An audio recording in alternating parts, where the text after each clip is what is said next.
if I'm not happy now, what's the purpose of life? If I'm not enjoying every single ounce, every minute of life by being present and by being grounded and looking at my surroundings and appreciating that in the now, how can you expect to be grateful and happy in the future?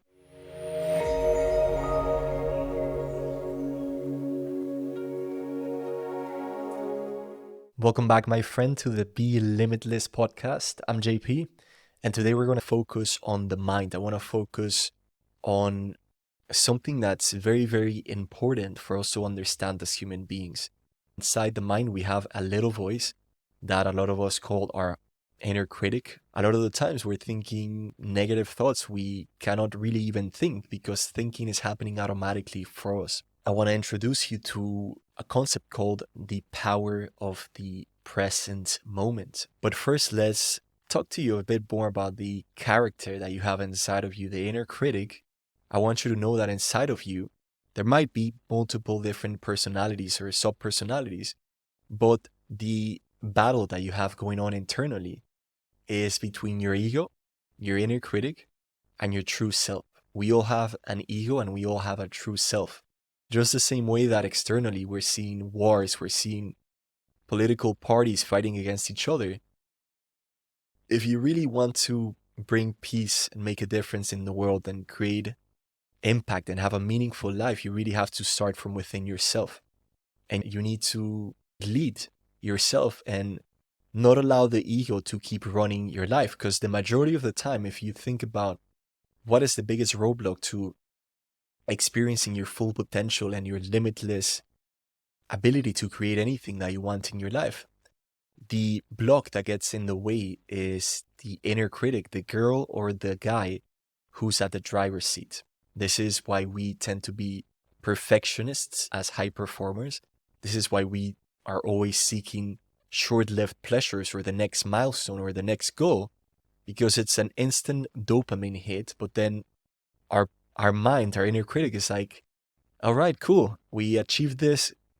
5 minutes of celebration. Let's go on to the next one. It's almost like you're always proving to your mind, to that demanding parent, I also call it, that you're enough. If you were to verbalize it, it's like, wow, look, I achieved this milestone. I'm so amazing. And then your mind is like, yeah, that's cool, but we need to achieve more. We need to achieve greater things. We need to make more money, X, Y, and Z, whatever. And so that's why we're always like chasing the thrill and we get caught up in such a dense pattern, is because we're not really fulfilled or happy in the now. What if you could just pause that madness that is affecting you on an emotional, mental, and physical level? It's good to have a vision for the future, right? But if you cannot balance that with being happy in the now, then you have a recipe for disaster, because the stress, the anxiety, the overthinking that comes from being too future-centered is going to drive you crazy, as you probably already know. And so the inner critic or the ego, I want to talk to you about it so that you know exactly when it comes up, so that you can increase your awareness to the point where you're not getting taken over by the inner critic. When we react, when we get triggered, when things don't go our way, and then we react to our partner, or we hurt our family, or we say something that then it's like, wow, that wasn't me. Right? A lot of the times that happens, and it's because your inner critic or the ego has taken over you, and you can literally see it as an energetical parasite. And if you don't cultivate your degree of presence, your self-awareness, then you can live your entire life sucked into the inner critic and into your ego, and you're not going to live a very fulfilling life, no matter how many millions or how much you achieve in your life. So some of the characteristics of the ego, if you download the free amazing checklist that I made for you, you're just going to see them all. You're going to see 8 characteristics of the ego, which I have in front of me. I want you to take a look at them and just see, wow, that makes so much sense. Is really, really deep, right? So we have the characteristics of the ego. A lot of the times the ego is never satisfied. It's always looking for validation, and it's always resisting the present moment. The ego or your inner critic is always keeping you in a state of fear and separation. A lot of people, they want to know, like, oh, I don't know if the thoughts that are coming into me are from my ego, from my inner critic, or from my true self. And I don't really know what is the right decision. What if it's a life-changing decision?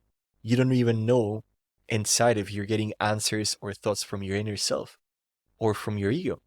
Your true self is all about the essence of who you are. It's authentic, it's compassionate, it's loving, it's not afraid. It loves to love, even if you're a man or a woman, masculine. You know, the energy of masculinity, a lot of the times we get it taught wrong, and we believe that we cannot be loving because we'll be hurt, right? It's almost like, don't show your feelings, don't show your emotions, you're a strong man, and that's it. But your true self is really curious. It has inner wisdom, it's grateful. It's that little kid that it's living inside of you. And so the more we connect to it, the better our life becomes, and the more that we can be happy in the now and say, you know what, inner critic, I appreciate you. Thank you for your help. And I'm going to enjoy myself right now. I'm going to acknowledge, love, and accept myself in really deep levels, because if I'm not happy now, what's the purpose of life? If I'm not enjoying every single ounce, every minute of life by being present and by being grounded and looking at my surroundings and appreciating that in the now, if I'm not able to be truly grateful, not superficially, if I'm not able to be truly grateful for my life and the amazing blessings that we all have, then how can you expect to be grateful and happy in the future? That's never going to come. It's an illusion that you'll be happy when. That's just a trick that the ego or the inner critic plays on you, and it's very clever. Your inner critic is very clever, but it's not smart, because the problem is the inner critic itself, is your mind, is that inner voice that tries to be you. And you believe that for the majority of your life. Maybe even right now, perhaps you still haven't experienced that gap of separation between that inner voice and knowing who you truly are beyond your inner voice. And that's where everything opens up. That's the first day that you're starting to live a conscious life. My intention with this video is to really give you some tools to cultivate your self-awareness, to be more present on a daily basis so that you can enjoy yourself. Because if you think about it, everything is always happening now.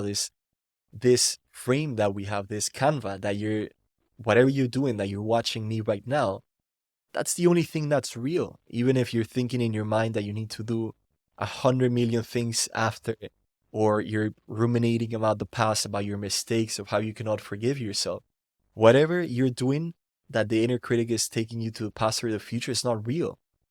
When we have this deep realization that the present moment is all there is, what could be more important than dedicating time to improving this relationship with the present moment, with life itself? And that's what enjoying life is all about. That's how we become, again, whole. That's what the empty feeling is really all about. This is the final piece of the puzzle, is cultivating the self-awareness to the point where the inner critic is no longer the CEO or is not in charge in your life. You, the true self, is going to be in control, and the mind will serve as an instrument, not as the master, which for 99.9% of the population, that's exactly what it is.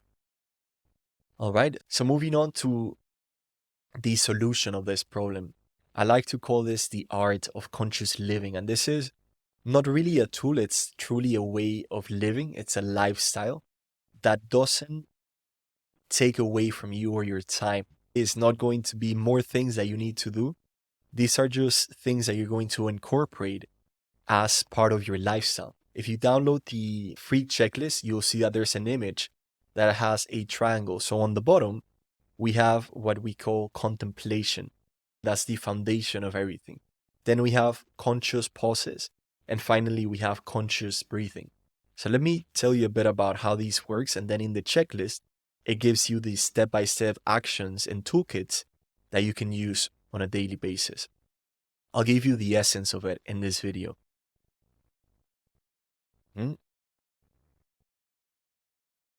So what did I just do just naturally? Because now I've kind of built the habit to do it. Whenever we're doing things, whenever we're working or we're going to the gym or we're having dinner or we're talking to friends, we're working, we get too sucked in into the experience. And when we forget to breathe in and out deeply, when we forget to pause, we just get lost in the automatic pilot. And that's why life feels meaningless, perhaps, or disconnection. I dealt with this for a lot of years. For the majority of my life, my biggest desire was to just get out of my freaking head because it was driving me crazy. And I just wanted to feel connected to other human beings. I wanted to feel connected to myself. So how do we do this? The first is the art of contemplation. Contemplation is a beautiful word, but we'll keep it very simple. There's 3 steps to contemplate. The first step is just to pause, okay? Everything starts with pausing. So you can create reminders in your phone. You can create note sticks if you like that. And just whenever you finish a task or whenever you're transitioning from work to your house, just pause. Pause for just a few seconds. And when you pause, you've created space to now become aware of everything that's happening within you. Okay, so when you pause, I want you to become aware of 3 different layers of you. I want you to become aware of what's happening in your mind, what's happening in your emotions, and what's happening in your physical body. So it's almost like a checkup. You're like, okay, cool. Multiple times a day, I'm just going to pause for a quick second and ask myself, what's happening to my thoughts, what's happening to my emotions, and what's happening to my body. Just by having that awareness, you're going to start feeling such a big difference in your life, in your levels of peace, of relaxation, and enjoyment. Step number 2 of contemplation is pivoting. If you become aware, and let's say that in your mind or in your emotions, you're feeling anxious or you become aware that you have negative thoughts, you're just going to focus on that and you're going to set the intention to change that state. So now you have the opportunity to change it consciously if you want. And the way that you change it is just by becoming aware of it and letting it go. So just see it or sense it, like sense the anxious thoughts, let them be there, and bring yourself back into state, which is your natural state of optimal living. That is, in a nutshell, the art of contemplation. When you practice this enough times, there's going to come a time and a place where you start to, in a way, merge with nature or merge with the experience of the present moment.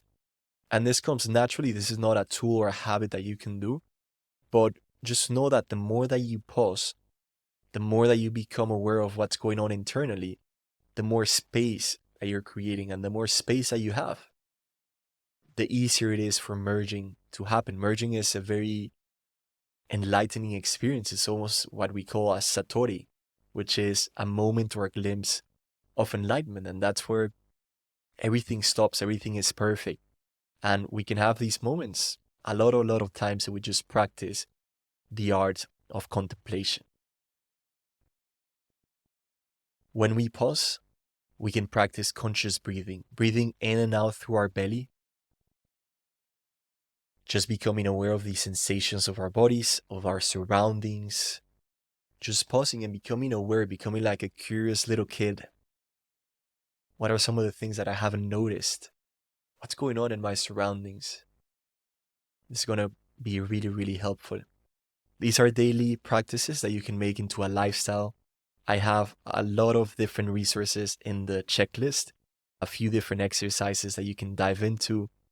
But this is what you want to start integrating in your life. And so I just want you to imagine, let's say 4 weeks from now, if you start to implement these things on a daily basis and practice these contemplation practices, these conscious breathings, these conscious pauses to be the master of your inner critic, become the master of your life, of your mind, and of your destiny. That's going to wrap it up for me today. It's a pleasure having you here. Hope you enjoyed this episode, and I will see you next week again. If you want to support the podcast and help us reach more people with this message, go to the link in the description of this podcast and leave us a review and a rating on Apple Podcasts. This is going to help us so much with the algorithm, and we're going to be able to be pushed out to more and more people that need this message.